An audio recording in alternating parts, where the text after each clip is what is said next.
makes an older man cocksure, and a younger man secure, makes an older woman younger, and a younger woman hunger. Gin, sing, sing, gin, sing a little song and swing.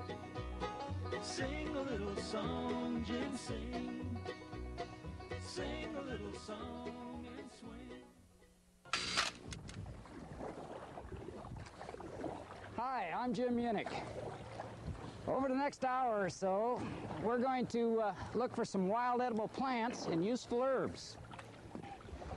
Also, we're going to learn how to cook them here in the bush and in the elegance of your own home. So let's get started. You can find many useful plants right here near the water, like cattails. There are two species of cattails common to North America. Co-author Jim Duke points out the major difference is in the wideness of the leaf. Broad-leafed, Typha latifolia, narrow-leafed, Typha angustifolia. Cattails are a versatile foodstuff. The roots, new shoots, and flowering heads are edible. In the spring, simply find the shoots, reach down into the mud, and pull. Peel off the outer leaves, and underneath is the tender tongue of cattail. Sauté this delicate core for 3 to 5 minutes in butter. A bit deeper in the soil is the long root where the cattail was attached. The root core is an excellent source of starch. Eat the starch raw as quick energy food. Or better yet, crush the roots in cold water and leach out the starch. The starch may be added to soups and stews as a thickener. About mid-June, the male flowering head of the cattail, located above the female flower spike, may be stripped into a plastic bag. This high-protein flower extender will keep in your freezer for 8 months. Or use it immediately. Here's a recipe. Add the male parts, the pollen, anthers, and stamens to your favorite pancake mix. About 1 cup of cattail parts to 2 cups of mix. Also try pollen and female parts in cookies, muffins, biscuits, and bread recipes. The young female bloom spike may be cooked like corn on the cob. Boil or steam in lightly salted water. Cook till tender. Butter, excuse my fingers, and eat it hot. Without endorsing herbal medicine, Dr. Duke and I report the chopped roots of cattail have been applied to burns and minor cuts. For more health and herbal tips, read The Herbalist by Joseph Meyer. Okay, back to the bush. Here's watercress. Collect watercress from a clean water source, a highland stream or a free-flowing spring. Watercress, Nasturtium officinale, is a pungent, spicy green, an important ingredient in V8 cocktail juice, and one of the most useful greens known to humankind. In the north, it's available 10 months a year. South of the Mason-Dixon line, it's a year-round food. Scramble chopped watercress with eggs, stuff a pita sandwich, sauté it, or make watercress soup. One favorite of mine is smoked bass stuffed with watercress. After washing the body cavity, stuff the fish with watercress. Season to taste, then bake or smoke the fish. The Wild Palate by Nancy and Walter Hall has several other exciting watercress recipes. Do you know what this is?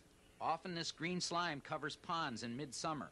Upon close inspection, the green water cover is a small plant called duckweed from the family Lemnaceae. The root hairs siphon nutrients from the water. Duckweed is edible. Blend it in your favorite soup recipe. The Chinese use Lemnaceae to treat hypothermia. It also relieves flatulence and is used to treat acute kidney infections. For more medicinal uses of duckweed and other herbs, read Dr. Duke's Handbook of Medicinal Plants from Quarterman Press. Next, reed shoots. Reed grass, Phragmites communis, is found around the margins of streams and in wet lowlands. The root of reed grass, like cattail roots, may be harvested and leached of its starch. The first shoots of spring may be eaten raw, but are best steamed until tender. Simply chop the new shoots to a manageable size, place them in a steamer. They are ready to eat in 5 minutes. In the fall, seeds may be stripped, crushed, and cooked with berries, or ground into flour, or cooked in whole gruels and soups. This is wild rice, Lasagna aquatica. Wow, these scientific names are tongue twisters. To avoid stumbling along here, from now on I'll just give you the common names of the plants. If you want to get technical, refer to the alphabetical genus species index accompanying this tape. Anyway, wild rice is a tall grass found growing in shallow, clean water. The seeds may be harvested in August and September. Timing is critical. Check your stand of wild rice often. Mature seeds drop off easily. Return every other day to maximize the harvest. To thresh the husk from the seed, use a rolling pin. Simply roll back and forth over the grain. The simplest way I know to cook wild rice is to boil 2 cups of water lightly salted, enter a cup of wild rice, cover and simmer for 35 minutes.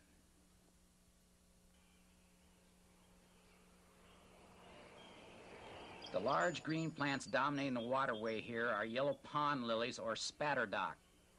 The rootstock may be cut free and boiled. Although it smells like an apple, it's a bitter pill to swallow, even after 2 or 3 changes of water when cooking. The flower blooms through the summer. The primitive-looking fruit bears what I think is the only edible part of this plant. Inside here are the seeds.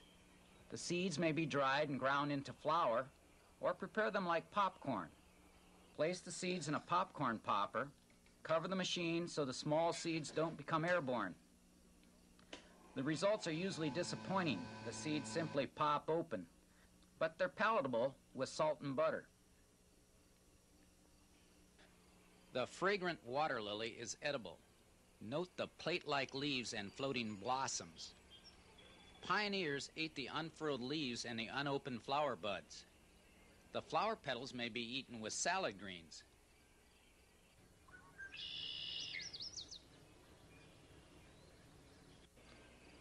Arrow arum, for all intents and purposes, is not edible. Some may argue the point, saying the burning alkaloids may be dried out of the seeds and roots. Even so, the bitter taste of the prepared plant is unfit to eat.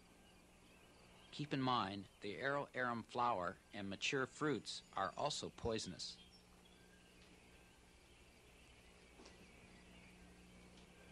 Arrowhead or wapatu, Sagittaria latifolia, has an edible tuber attached to its root. Don't confuse this plant with arrow arum. Arrowhead or wapatu leaves are palmate. That is, all veins run out from a single source like fingers on the palm of a hand. Arrow arum has pinnate veins. Note how veins run out from the midrib that dissects the leaf. Anyway, the arrowhead tuber may be harvested in the fall, winter, or spring. Over here, just popping out of the water, is pickerel weed. The leaves and seeds can be eaten. The leaves are most tender in the spring while they are unfurling beneath the water. Cook it as a pot herb. The flower petals may be added to salads. Pickerel weed veins spread from a single source at the base of the leaf and converge at the top. Swamp dock is a survival green, too tough to eat when mature, but it may be steamed or boiled when it first emerges. Several species of dock, swamp, sour, curled, and yellow, produce edible seeds in late summer.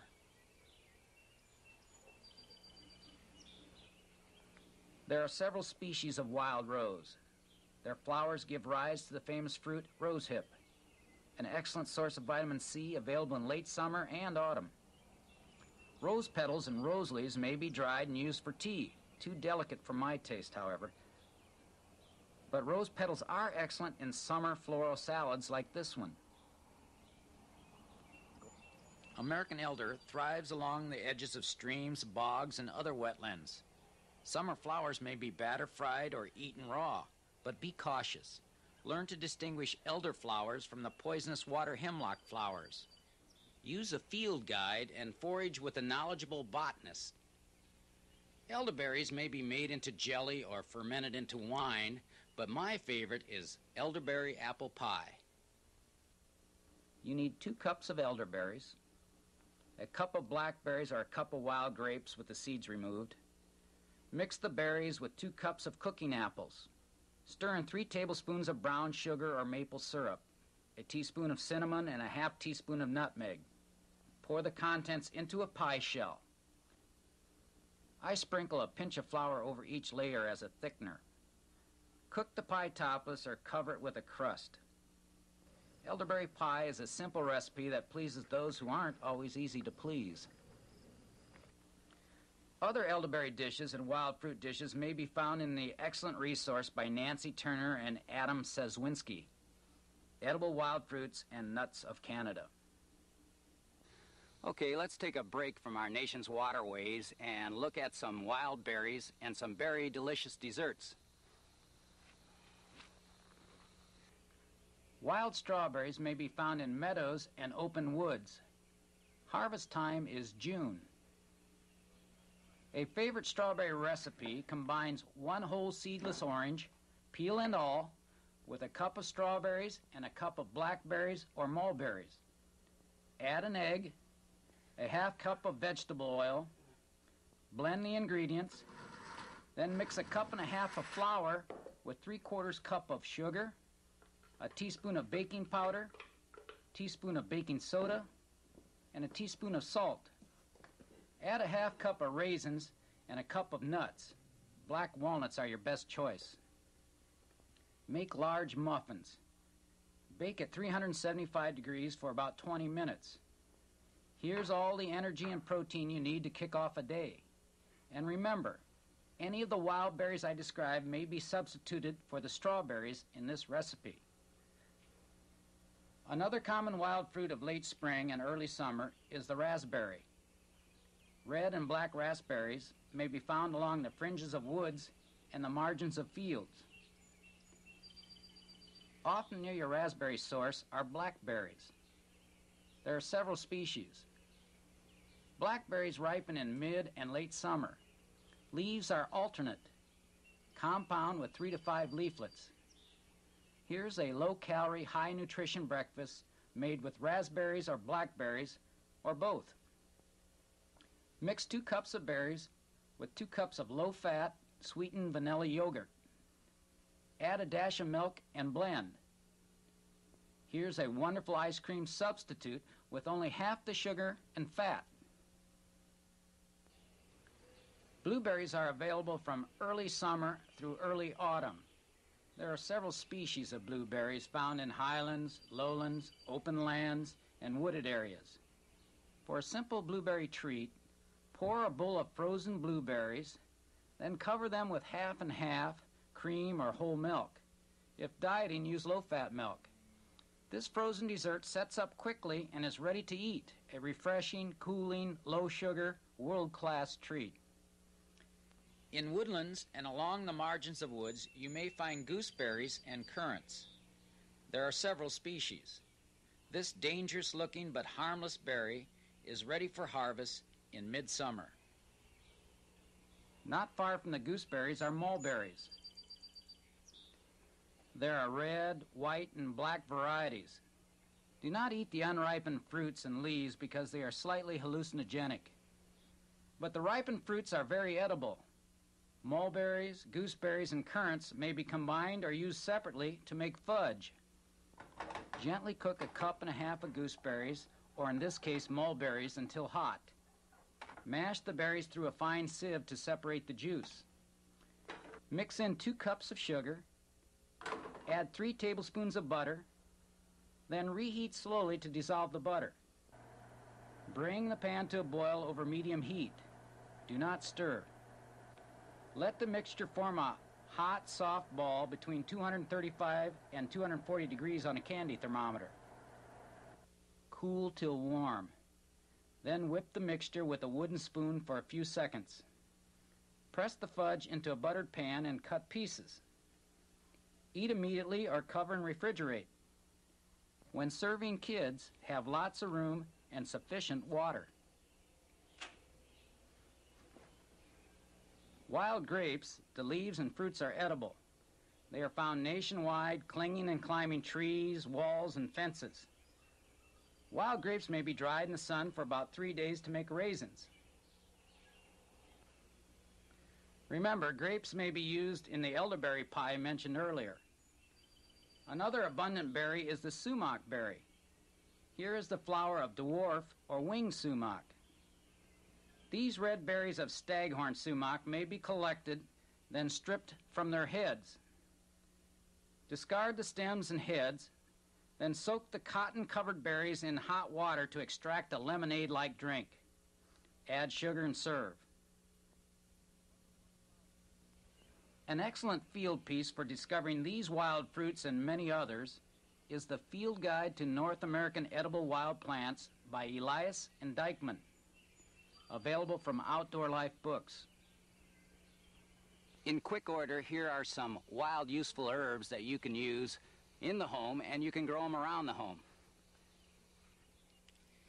As you can plainly see, the ubiquitous plants in my lawn are dandelions. My colleague, Jim Duke, once ate 100 dandelion flowers every day for a week to see if the vitamin A would turn him yellow. It didn't. Dr. Duke also has a taste for the seeds and the pickled root. All dandelion parts, leaves, crowns, roots, and flower petals are edible. The seeds are a favorite food of goldfinch. Dandelion leaves are best in early spring before they flower. Older, bitter leaves may be improved by soaking them for an hour or so in a bowl of water with a teaspoon or so of baking soda mixed in. Dandelion leaves are high in A, C, and B vitamins. The crown of the plant, the whitish area just below the leaves and above the roots, may be deep fried. First, coat crowns in your favorite tempura batter. Then deep fry. Try it. You'll be glad you did. Dandelion tea made from roots has been used as a laxative, blood purifier, and diuretic. Recent evidence suggests dandelion tea may rejuvenate the alcoholic's liver. Another interesting source book about herbal pharmaceuticals is the Barefoot Doctor's Manual from Running Press. Chickweed is a common ground cover and excellent food. It may be eaten raw or cooked. Dr. Duke tells me chickweed is a cure for obesity, but alas, like so many herbal remedies, he has used it with little success. Anyway, sprinkle the flowers in with the leaves when preparing a salad. Stew chickweed with rabbit, chicken, or beef. Just add 4 cups of flowers, leaves, and stems to the pot. Mix in your favorite stewing herbs, enter the bird, bunny, or in this case, beef roast, then brace yourself for a magnificent feast. We're doing this one pit style. Place the Dutch oven in a hole, cover it with cattail leaves, and 2 or 3 inches of muck or earth. Build a fire over the pit, then cook lunch over the fire. The roast underneath will be done for dinner.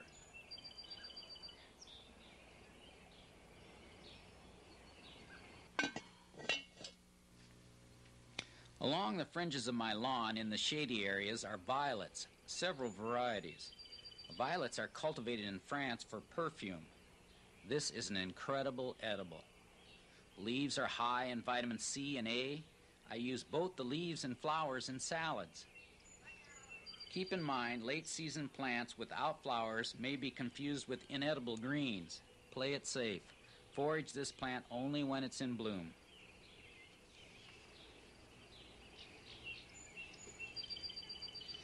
Did you ever step barefoot on one of these? Ouch! This is bull thistle, a biennial. These barbed leaves are the first year's growth. Roots may be boiled and then sliced and stir-fried. Wear gloves when harvesting roots and leaves. Strip off the spines with a knife. Without the armor, the leaves may be eaten raw or cooked. The flavor is similar to celery. Harvest leaves in both the spring and fall. In summer, the flower petals may be sprinkled over salads. According to Duke, some folks steam, then eat the outer green bract around the flower heads like artichokes. The Chinese use thistle teas and decoctions to treat appendicitis, internal bleeding, and inflammations. Plantain is another favorite medicinal of the Chinese. Barefoot doctors use the whole plant in a tea to clear fever and promote healing. Plantain is best harvested before this flower stalk appears. New leaves keep coming all year. Use young, tender leaves in salads. Soak older leaves in dilute salt water for 10 minutes, then steam till tender. The dried seeds may be eaten whole or ground into flour. According to Duke, seeds and their husks may serve as a gentle laxative. Lamb's quarters are found in fields, on waste ground, and in just about everyone's garden. A healthy lamb's quarters plant may climb 3 feet tall. But it's the young, tender leaves and tips that produce the best salad greens. For a nutritious snack, add seeds to your favorite bread or muffin mix.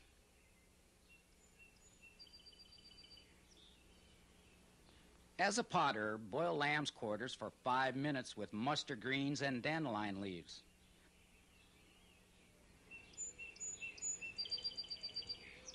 Over here, along the edge of the fence, is gill over the ground, or ground ivy. Available all year long, the leaves may be dried and steeped in hot water for about 10 minutes. Some like this tea, not me. Not much to it. Henbit looks like ground ivy, but is an erect plant. It's found around the fringe of fields and the edges of yards. The young leaves and flowers of spring may be added to salads. Cook the whole shoot in vegetable soups and stews. Pokeweed, or simply poke, may be found growing on waste ground almost anywhere in the United States. The very young leaves, as they first emerge from the ground, are edible, but only after cooking them in at least 2 changes of water. The root, stems, and berries of this plant are poisonous. Be cautious with this plant. Don't eat poke unless you are foraging with a knowledgeable botanist. I'd like to pause here for a moment and remind you that there are many poisonous plants and poisonous lookalikes. Of course, poison ivy is a common and obvious nuisance. Note the 3 leaves, the climbing vine, and in late summer, these berries. As mentioned a moment ago, most parts of pokeweed are non-edible. Likewise for the water plant Arrow arum. Other poisonous plants include iris, Jimson weed or datura, skunk cabbage, bloodroot, horse nettle, water hemlock, jack in the pulpit, mayapple, liverwort, and red osier here. There are many excellent field guides that have poisonous plants and poisonous lookalikes in them. Here are a few I recommend. 100 Poisonous Plants of Maryland by Stephen Hill and Peggy Duke. Also, there's Dr. Duke's Handbook of Medicinal Plants from CRC Press. And Edible Wild Plants by Elias and Dykeman from Outdoor Life Books. Okay, back to my yard. This is pepper grass. As a kid, I used to munch on these seeds. You may add them to a salad. The young leaves, when they first emerge, are edible but bitter. Use them sparingly. Wild asparagus is typically found along roadsides and fence rows. Best pick it away from the road where it won't be tainted with benzene, lead, oil, and other auto pollutants. Discover your wild asparagus crop in the fall when the large adult plants are easiest to see. Mark the spot, then come looking for the good stuff next spring, about mid to late May. Cinquefoil grows in my yard and may be found in fields and on waste ground. The leaves make an herbal tea that, taste-wise, ranks right down there with rosehip and ground ivy. Fact is, pioneers used the bitter tea as a gargle and mouthwash. Wild carrot is a biennial. the second year's growth gives rise to the flower many call Queen Anne's lace. The root of this plant smells and tastes like domestic carrot, but is tough and woody. Make certain before using wild carrot that it has the characteristic carrot smell. There are some poisonous look-alikes, but only carrot smells like carrot. Wild carrot is good in vegetable stew. It imparts the carrot flavor. And if you eat carefully around the root's pithy core, there is substantial soft tissue to devour. Burdock is a common garden nuisance. In June or July, dig the first year's root of this biennial.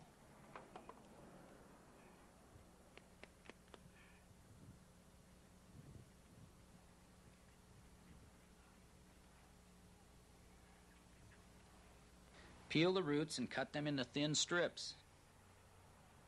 Boil the strips in water. If bitter, use 2 changes of water. Serve hot under a pat of butter and a dollop of sour cream. A mock celery soup may be made with the young leaf stems of burdock. Add burdock, wild carrots, and wild onions to chicken stock. Cook, season, and serve. Jerusalem artichoke, a member of the sunflower family, produces a large edible tuber. This plant may be found along roadsides. Add the tubers to your garden and you will have a substantial food source that will continue to reproduce year after year.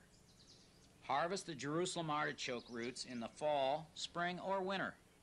The tuber may be sliced and eaten raw. It has a taste similar to water chestnut. This plant is worth looking for.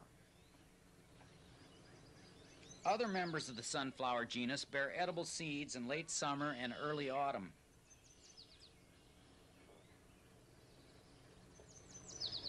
This is chicory, a common resident along the shoulders of rural roads. The young leaves are edible, although bitter. Down New Orleans way, they dry the root of chicory, grind it, and blend it with coffee. White or weeping willow here and black willow here, sometimes called marsh willow, have received much notoriety lately as a medicinal. According to Dr. Duke, salicin from willow may have a better anti-inflammatory action than aspirin. Willow tea may be made from a sprig, or in this case a bundle of willow sprigs. Drop the willow cuttings into hot water, steep for 1 minute. Here is a relaxing brew that may soothe a backache or take the edge off an aching head. But be careful. Too much salicin may be dangerous. Consult your physician before trying this tea. Stinging nettle is a common resident along roadside fields and wooded areas. The fine hairs contain a skin irritant. This chemical is destroyed when the plant is cooked. Stinging nettle is an excellent pot herb. Cook it with wild carrot, wild leeks, and dandelion greens with a little soy sauce. Older plants may be boiled. Throw away the plants and use the nettle stock for soups or refreshing vitamin-rich drink. Don't confuse the hairy stinging cells of nettle with the thorny and poisonous horse nettle, a member of the potato family. Mullein is often seen growing in vacant lots. A close-up look and behold the Velcro of the bush. I use these hairy leaves to rub out the pain of stinging nettle. Native Americans line their moccasins with the warm, woolly leaf. A tea from the leaves and flowers of mullein has been used to treat coughs, colds, and bronchitis. This is wood sorrel. Leaves, flowers, and seeds have a sour taste. Add flowers, seeds, and leaves to salads, or brew them into a beverage. A few words of caution, however. Use this plant sparingly. Excessive consumption may inhibit the absorption of calcium in the body. Sheep sorrel, like wood sorrel, may also inhibit calcium absorption. Wild chives grow in fields or disturbed land.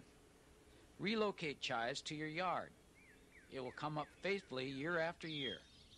The whole plant may be chopped into salads, soups, chili, and stews. Likewise for wild garlic, if you are lucky enough to find this elusive plant. There's some evidence that eating wild onions, wild garlic, or wild chives may reduce blood pressure and lower blood sugar. In summer, you can spot daylilies growing along rural roads. Dig up the bulbs and transplant them to clean soil away from auto pollution. The flowers may be added to a summer salad. Buds may be steamed, boiled, or deep fried. Serve with butter or cheese sauce. Firm root tubers may be harvested all year. Add them raw to salads or cook like a potato. A word of caution: use this plant when in bloom. Early growth closely resembles the poisonous iris plant. But the yellowish tubers of daylilies are distinctive. Common milkweed is sometimes eaten as a vegetable, but the sap contains toxins. Cattle and sheep have died from milkweed poisoning. So Dr. Duke and I discourage experimentation with this plant. Ground cherries are another garden-side nuisance or attraction, depending on your point of view. Sometimes called lantern plant because of this lantern-like husk, ground cherries may be harvested when ripe, usually August or September. Anytime earlier, and they may make you sick. Like other members of the nightshade family, it's probably best to avoid this fruit. Goat's beard looks like a large dandelion. The root is edible, first boiled, then fried. Not that good, not worth the trouble. I always get one or two prickly lettuce plants sprouting up my lawn. A couple hundred years ago, they distilled a very weak opium-like sedative from this plant. It was used as a cough suppressant. The blanched leaves are bitter. They definitely won't impress dinner guests. Red clover here has rose purple flower petals that may be eaten raw in salads or batter fried. Skilled herbalists have used this plant to treat cuts, burns, and skin problems such as psoriasis. Spiderwort, like red clover, is common along roadsides. The young shoots and leaves may be eaten, but are very mucilaginous, or as my daughter puts it, they're slimy. The flowers may be added to summer salads. They are pungent, strong-tasting, however. Comfrey is a herb that takes naturally to a pot. Found on low ground and moist places, the tender young leaves may be cooked like kale or spinach. Keep in mind the comfrey leaves contain traces, perhaps insignificant, of a carcinogen, but by all means do not eat the roots. Let's close this section with a member of the mint family, peppermint. Peppermint, like spearmint, may be found along the margins of marshy lowlands, streams, and lakes. It has a square stem, like most members of the mint family, with opposite leaves that are sharply serrated. Identify the plant by crushing the leaves and stem. Note the strong aromatic odor of mint. The leaves may be used to flavor cold drinks and hot teas.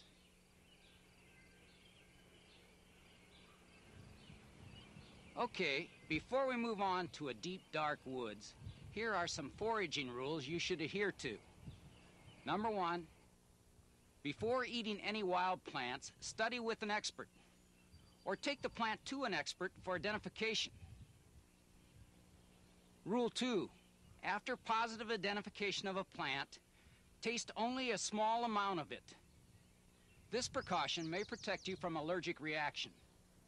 3, beware of the carrot family. Water hemlock and other members of this family are extremely poisonous. Learn to distinguish hemlock here from American elder here before eating elderberries. Dr. Duke and I do not endorse herbal medication or medical self-diagnosis. Forage where plants are abundant. Learn to transplant plants to areas where they have disappeared. Over the next 20 minutes, we're going to follow this guy into a wet woods. 3 plants of a wet woods you are bound to stumble over in the spring are Hepatica, Skunk Cabbage, and Marsh Marigolds. These 3 plants are inedible, but have been used for years and years as herbal pharmaceuticals. Hepatica, or American liverwort, is one of the first flowers to bloom in March or April. Small amounts of the roots and leaves of this plant have been used to treat indigestion and disorders of the kidney, gallbladder, and liver. Beware, however, large amounts of Hepatica are poisonous. Use of this plant is reserved for a skilled herbalist. Skunk cabbage smells like its name. The flower is a primitive spathe covering a spadix. Skunk cabbage roots are occasionally used as medicinal.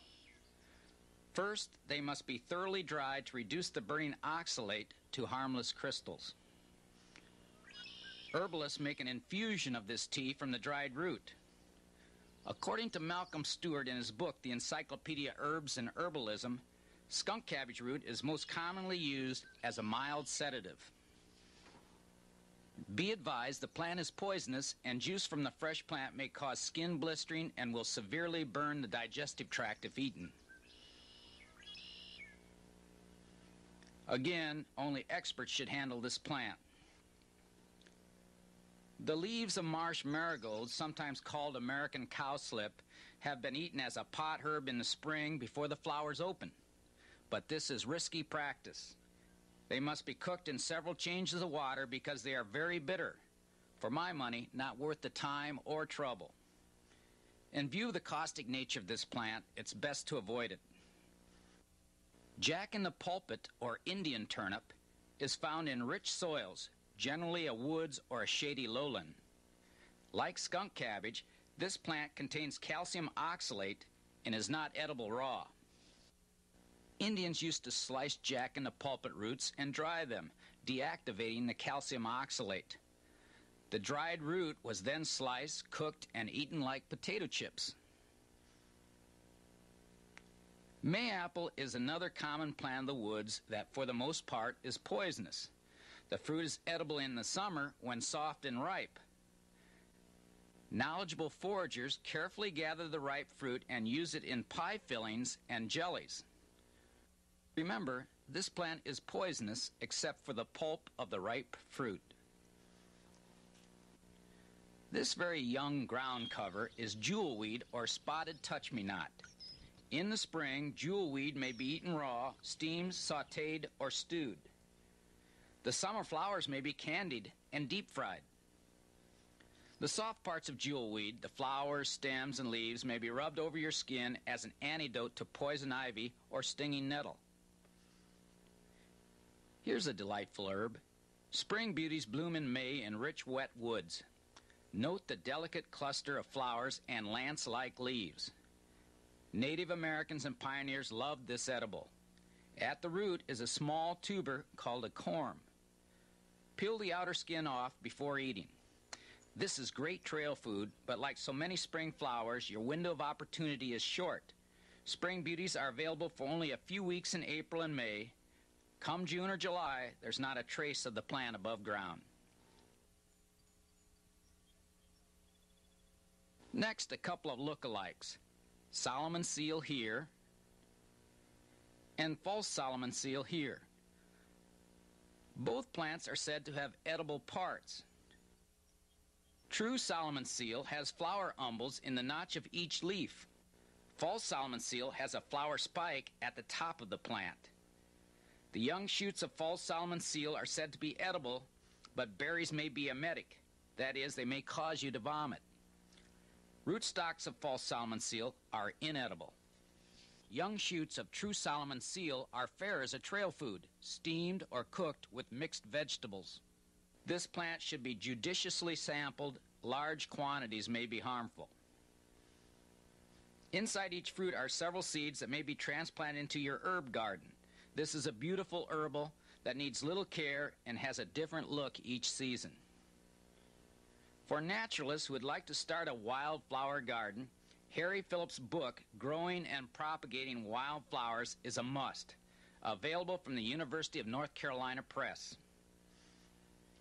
Bloodroot was used by Native Americans to produce a red dye. The dried root was also used to induce vomiting. But ingesting bloodroot may be fatal. Never eat this plant. Also, avoid getting the red juices of the plant in open wounds, a caustic and painful mistake. There are several varieties of Trillium.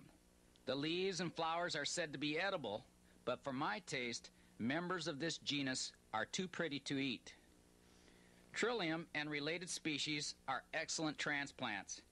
Get permission from the landowner, then dig up the entire plant with at least an 8-inch earth ball. Locate in the shade in rich soil. Not far from water, usually on a shady bank in a wet woods, you may find ramps or wild leeks. Here's a premium quality food. The leaves, stems, and bulbs are edible, marvelous in stews and soup, or simply sautéed in the wild, in this case with cattail shoots.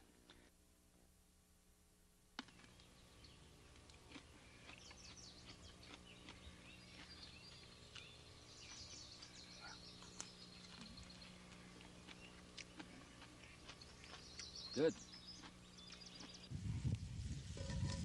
Fiddleheads are the unfurled leaves of ferns. They may be eaten raw or steamed. I prefer them sautéed or deep-fried. A word of caution, however. Some ferns, such as bracken fern, may cause stomach cancer. Fiddleheads may also lead to thiamine problems. Best avoid these plants.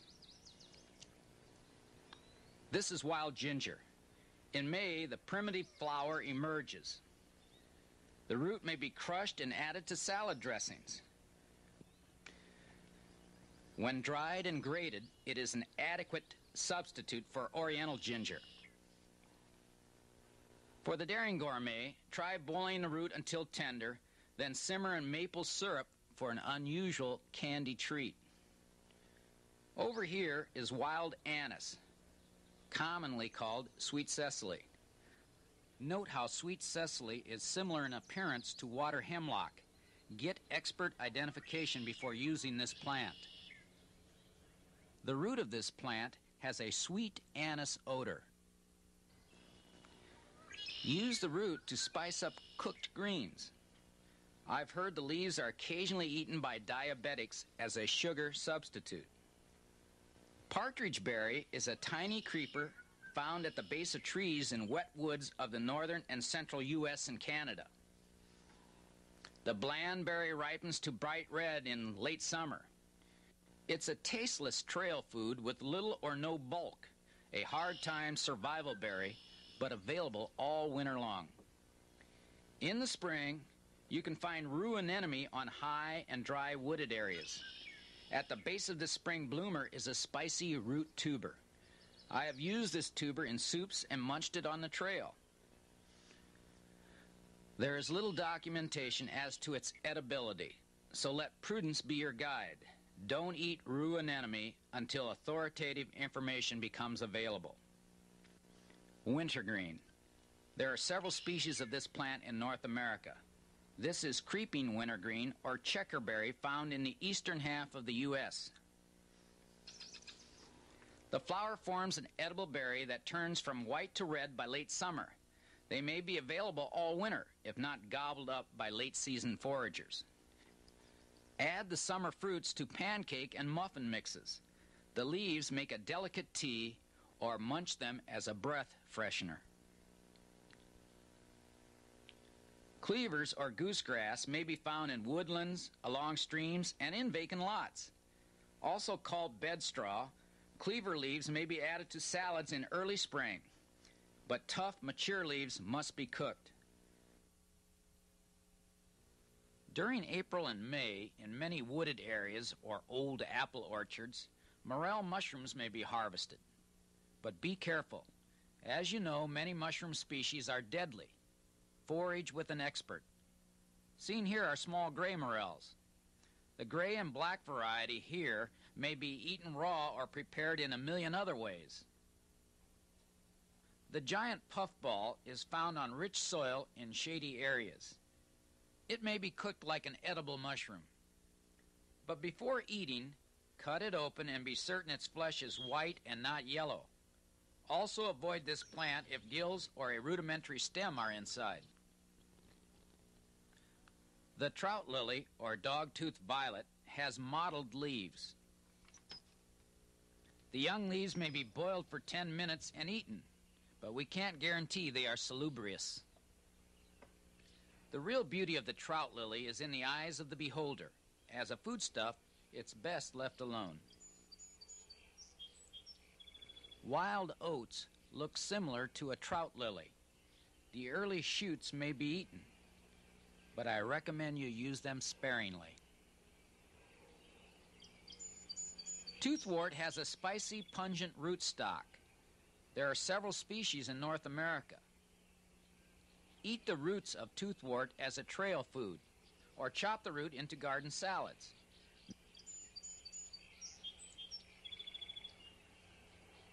Springcress is a slender, erect plant with white flowers found in woods and open areas in early spring.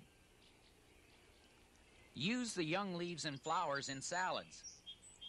The rootstock may be grated, a spicy horseradish substitute. American ginseng is a prized medicinal. Saponins, the active ingredients of ginseng root, have perplexing properties. Some saponins raise blood pressure, others lower it. Some raise blood sugar, some lower it. Obviously, more research is needed. Evening primrose is found on wasteland bordering wooded areas. The flowers, roots, and seeds are edible. Plant parts contain gamma-linolenic acid, or GLA. Some folks claim GLA may cure or prevent acne, alcoholism, obesity, and schizophrenia. I don't know about that, but evening primrose flowers taste great and are less filling. Dip flowers in egg whites. Roll them in sugar, then deep fry. Hey, we must be near the end of the tape. This old groundnut is about to winter over. The plant is a climbing vine, a legume that grows in thickets and wet places. The tuber is 15% protein. Be certain to look up groundnut in your field guide. Note, the seeds may be prepared like lentils. As we leave the woods, it appears at this late date we failed to see the trees for the forest. Here's the rub. It's going to take a whole nother tape to show you the trees, shrubs, fruits, berries, and nuts that come free from the woods. There's sassafras with its aromatic root, the stuff great tea is made from. And there's pawpaw. It produces a substantial, delicious fruit. The woods also harbors cherry trees, barberries, wild apples, and many, many more delicious fruits and nuts. If you'd like to know more about our new video identifying trees, shrubs, fruits, berries, and nuts, send a self-addressed stamped envelope to the address at the end of this tape. Okay, let's take a break. Your head must be reeling. So let's have a pop quiz. I'm serious.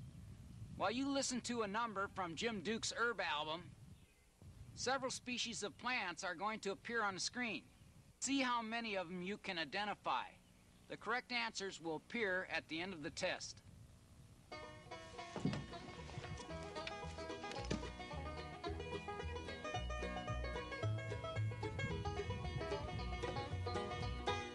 White man say to the red man, is this the promised land? Groundnuts and wild rice and turkey in the hand. Groundnuts and wild rice and turkey in the hand. White man say to the red man, just look what you have got. Wild rice and wild thyme and turkey in the pot. Wild rice and wild thyme and turkey in the pot.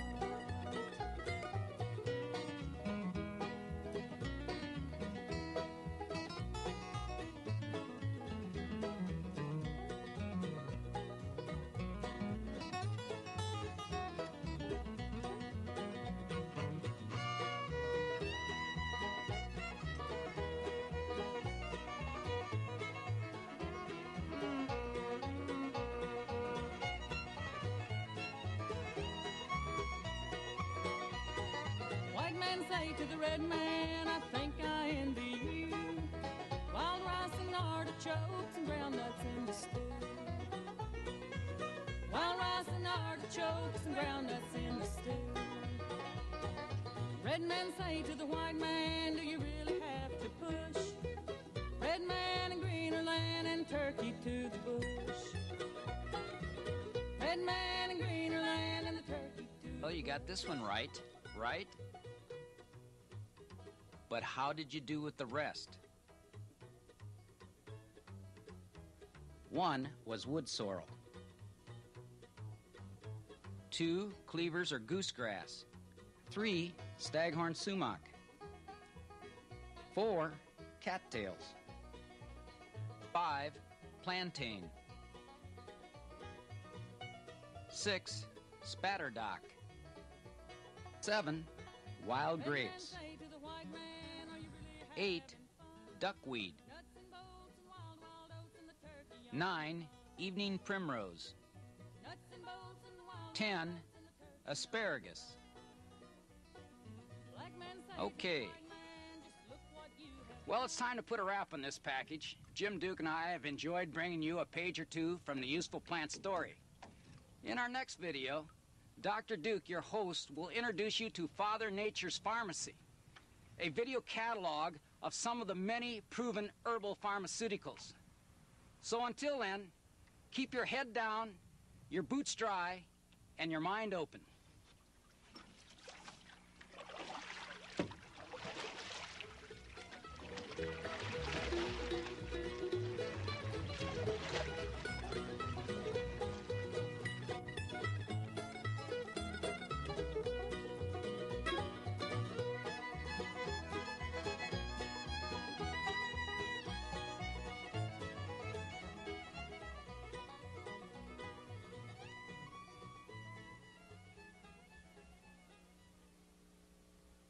Some other valuable wild plant resources are the Audubon Society's Field Guide to North American Wildflowers, Houghton Mifflin's Field Guide to Edible Wild Plants by Lee Peterson, The Wild Harvest by Terry Domico from Hancock House, and Wildflowers of Indiana Woods by Runkle and Bull. Herb seeds and wild plant parts may be purchased from the Indiana Botanic Gardens in Hammond, Indiana, Paradise Farms, Summerlin, California, Putney Nursery in Putney, Vermont, and Van Borgendine's Babylon, New York. Dr. Duke's book, Living Liqueurs, is an excellent how-to on brewing homemade liqueurs.